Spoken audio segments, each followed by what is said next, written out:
the way, those questions I read a moment ago about physicians that patients will be answering, the exact same questions are posed about the nursing care. With very good reason, of course.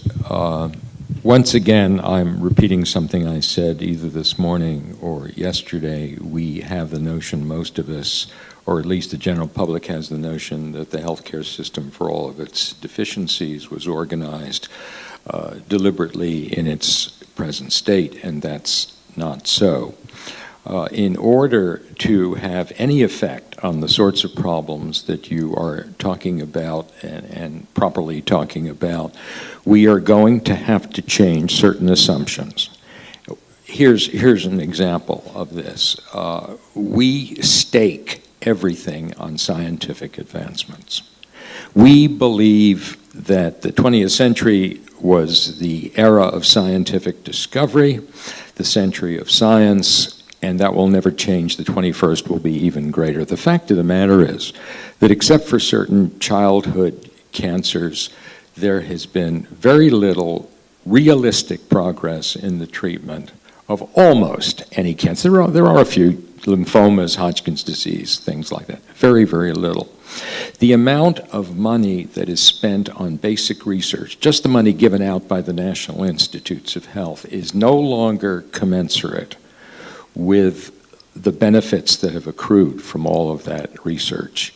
If you turn on your television set, somewhere in between the programs, in between the Levitra ads and the people in the bathtubs who have just had sex, you will see a picture of a doddering old fellow, and his daughter gives him a pill for his Alzheimer's, and lo and behold, he's walking his dog across the golf course. Well, you know, writing a novel, I think. Writing a novel. Well, as Freud said, and I said last night, this is how we learn about humanity. This is how we learn about human nature and the experience of our civilization, by reading fiction, by reading some of the great and not so great writers. There has been no progress in the treatment of Alzheimer's disease, and gigantic amounts of money wasted, and 4 or 5 people earning $250,000 a year because they're president of some Alzheimer's foundation that we're all giving money to.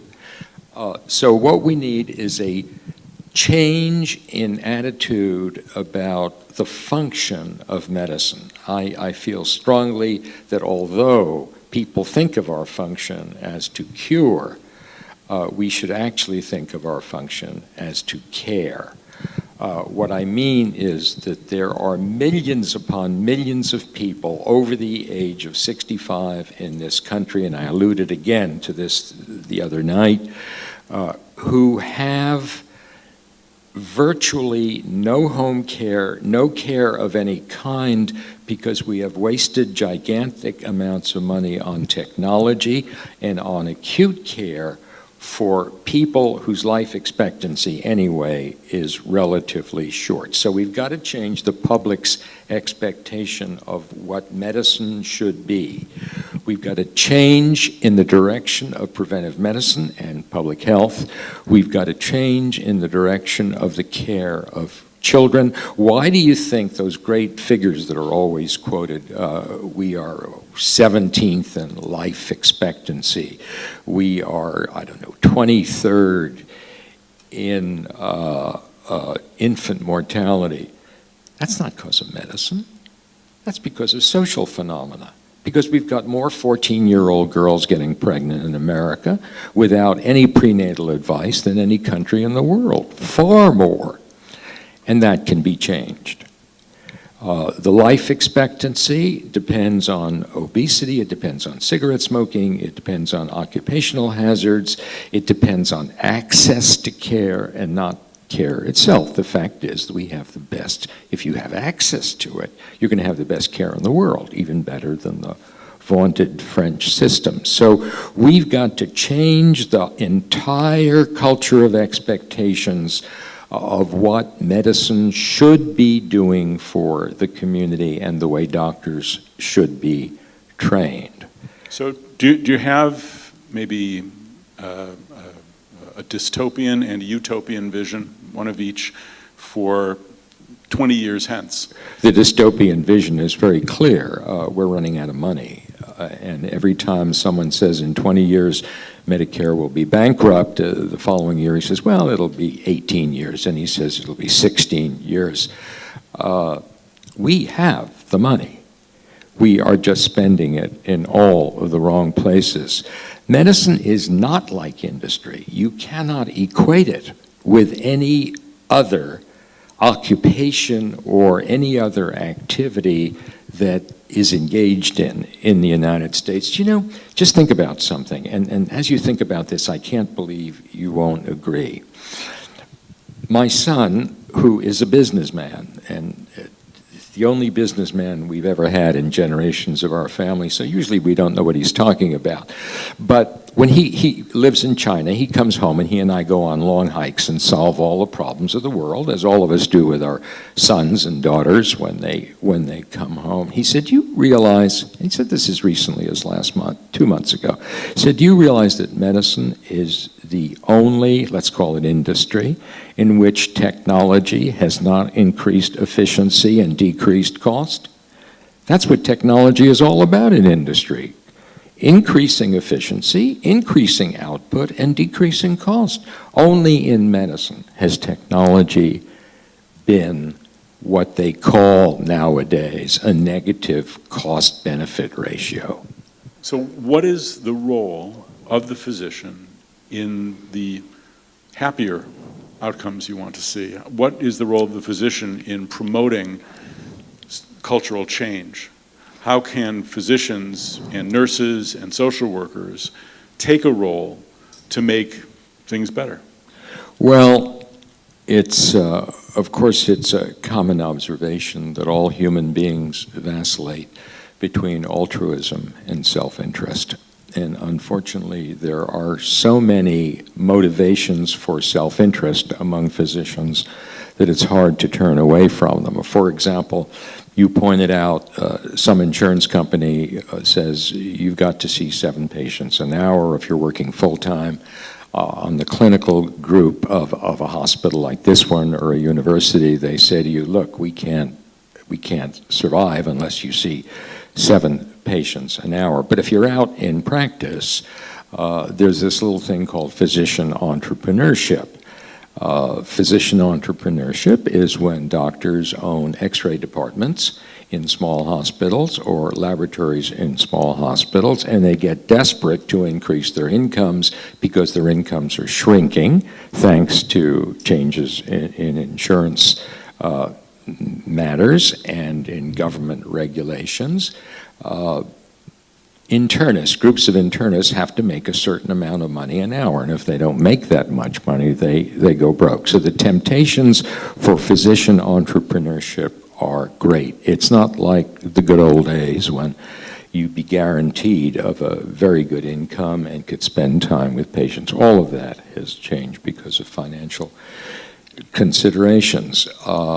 As you know, but some members of the audience, probably no members of the audience know, a colleague at the Hastings Center, the bioethics think tank, and I published an essay in the New Republic just in June, in the June 9th issue, discussing the necessity for this huge change about in the medical culture and the recognition that there have to be priorities set, and I'm not talking about death panels at all, but priorities set for our national needs, priorities involving, once again, care being at least as important as cure, and priorities of preventive medicine and public health, and priorities then of children, followed by people between the ages of, let's say, 18 and 65, because they do the work of the world,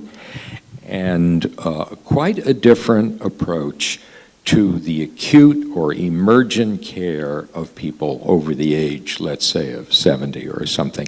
And because the two authors of this are both 80 years old, we feel we have a bit of credibility that we might not otherwise have.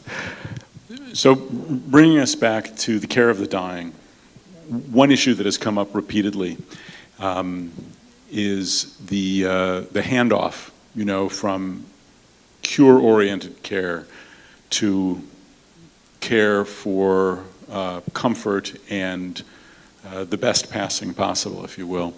And I find myself bristling each time I hear someone talk about transitioning the patient from, for instance, the oncologist to the palliative care physician, or from the hospitalist to the oncologist, or from one doctor to another. And having trained as an internist before going into psychiatry, I have this idea that there ought to be one person who knows the patient well, who follows the patient through a course of illness, whether or not they're in charge of the hospital care, that they're well aware of what's going on in the hospital, and who provides some sort of continuity. But we are pushed more and more towards fragmentation. So oftentimes, the person who gets involved is a chaplain or a social worker who gets to know the person, often in an inpatient setting, but then may have some ongoing contact after discharge from the hospital, certainly gets to know the family, and the family may see this person as a resource and be back in touch with them. How can the non-physician clinicians be better bridges for non-physician clinicians? The nurses, the social workers, the chaplains, the physician's assistants, the nurse practitioners. How can they more effectively help patients through all these transitions? I'm fascinated by a word you used about 4 sentences ago. It's a gerund, where you take a noun and you make a verb out of it, or take a verb and make a noun out of it. Transitioning. That word didn't exist a long time ago. I prefer a more overt word, and I call it abandonment. The system asks for abandonment.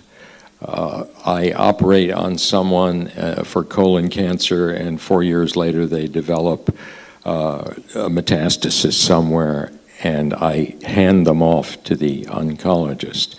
The oncologist treats them up to a certain point if we're in a community, and then he hands them off to the university center. This is one of the major reasons that I think it's not just non-medical personnel that must be involved in this, but we absolutely must increase by huge amounts the number of family physicians. And I think family physicians, as well as nurses, ancillary medical personnel, are the real answer to our problems at the end of life. I'm very fond of using the word values, and perfectly honestly, with all respect to so many people here, I don't know how a hospital chaplain or any minister who is involved with end-of-life care but has not known the patient can understand that person's values. And in making decisions about end-of-life, or helping people make decisions, and incidentally, I agree completely with whoever said that autonomy is not an independent thing, it's a community thing. The only kind of people who are really of meaningful value at the end of life are those who understand this patient. One of the basic motivating factors in human behavior is the need to be understood. Everybody wants to be understood. You feel like screaming out. This is like a Munch painting. You want to scream out in the famous painting, The Scream.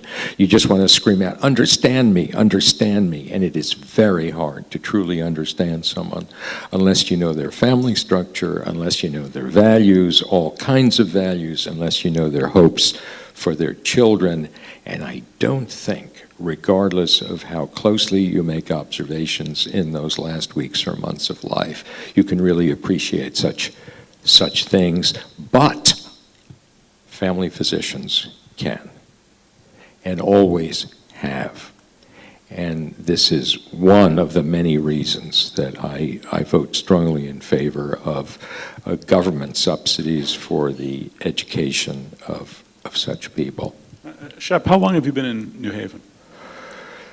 1951 to now, that's a pretty long time. It's 60 years. It's 60 years. And what fraction of the population do you imagine lives more than 10 years in the same place nowadays? Well, we have a migratory population. There's no question about it. You just talk to friends who are my age, and the likelihood that their children live within 30 miles of them is very strong. Don't live within 30 miles of them is very, very strong. People just don't stay, unless it's a very big city like Chicago or Seattle or New York, don't stay in the area in which they were brought up. They go for opportunities elsewhere.